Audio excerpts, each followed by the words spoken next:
Video आवाज हमारी और जोर से। आगरा के तोता का ताल स्थित प्राचीन खेमेश्वरनाथ महादेव मंदिर में चल रही श्री राम कथा के 7वें दिन का आयोजन अत्यंत भावपूर्ण एवं भक्तिमय वातावरण में संपन्न हुआ। कथा का वाचन सुप्रसिद्ध कथावाचक पंडित गरिमा किशोरी जी द्वारा किया गया। आज के प्रसंग में उन्होंने श्री राम भरत मिलाप तथा भरत का नंदीग्राम निवास की लीला का अत्यंत मार्मिक वर्णन किया। जैसे ही कथा में भरत द्वारा चित्रकूट जाकर प्रभु राम से मिलन का प्रसंग आया तो वातावरण भावुकता से भर उठा और अनेक भक्तों की आंखें नम हो गई। पंडित गरिमा किशोरी जी ने बताया कि जब भरत छोटे भाई शत्रुघ्न, गुरु वशिष्ठ, मंत्री सुमंत तथा तीनों माताओं के साथ प्रभु श्री राम से मिलने वन में पहुंचते हैं तो उस समय का दृश्य इतना हृदय स्पर्शी होता है कि दर्शक भी भाव विभोर हो जाते हैं।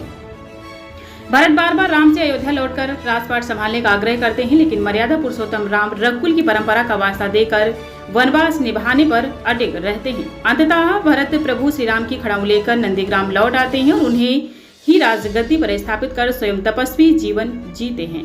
आगरा से टीवी 92 न्यूज के लिए अनीस सैफी की रिपोर्ट।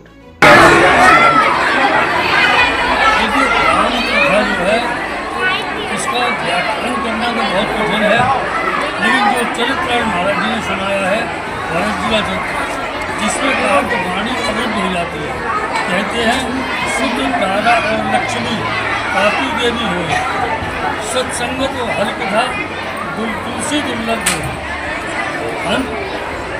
धन पुत्र लक्ष्मी ये सब तो पापी के घर में होते हैं, लेकिन जो वास्तव में है सत्संग की कथा जो रहती है, ये हर सत्संग की गंगा ये किसी किसी भगवान के घर ये पुण्यात्मा की भरी बहती है।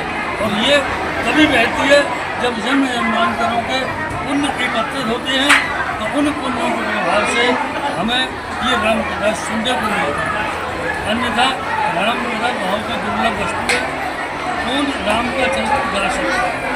राम का चरित्र ऐसा चरित्र है कि केवल अनुगमन करने योग्य है, राम के चरित्र पर चलने योग्य है, न कि राम के आचरण को हमें अपना सकते। उनकी अपार कृपा गणेश समिति जो खेमेश्वरनाथ महादेव मावा मंदिर की 15 साल से सौभाग्य प्राप्त कर रही है। निश्चित ही कोई बिरला होता है जिसके भाग में सत्संग, कीर्तन, भजन होता है। श्री राम कथा का आयोजन जो खेमेश्वरनाथ मंदिर पे हो रहा है, निश्चित ही आज 7 दिन हो गए, पता ही नहीं चला। प्रभु राम की ऐसी इच्छा, ऐसी कृपा हुई कि प्रभु श्री राम ने आज देखो भक्तों में कितना रस उमड़ रहा है। और वृंदावन से हमारी पधारी पंडित गरिमा किशोरी जी की जो मुखार बिन से जैसे कहते हैं ना फूलों की वर्षा, फूल बरस रहे हो, और श्री राम कथा का जो उन्होंने व्याख्यान प्रसंग करके सुनाया है, निश्चित ही हर आँख नम थी, हर आँखें आंसू थे कि देखो आज भी जो भाइयों का प्यार, जो भाइयों का दुलार इस कथा से समझा।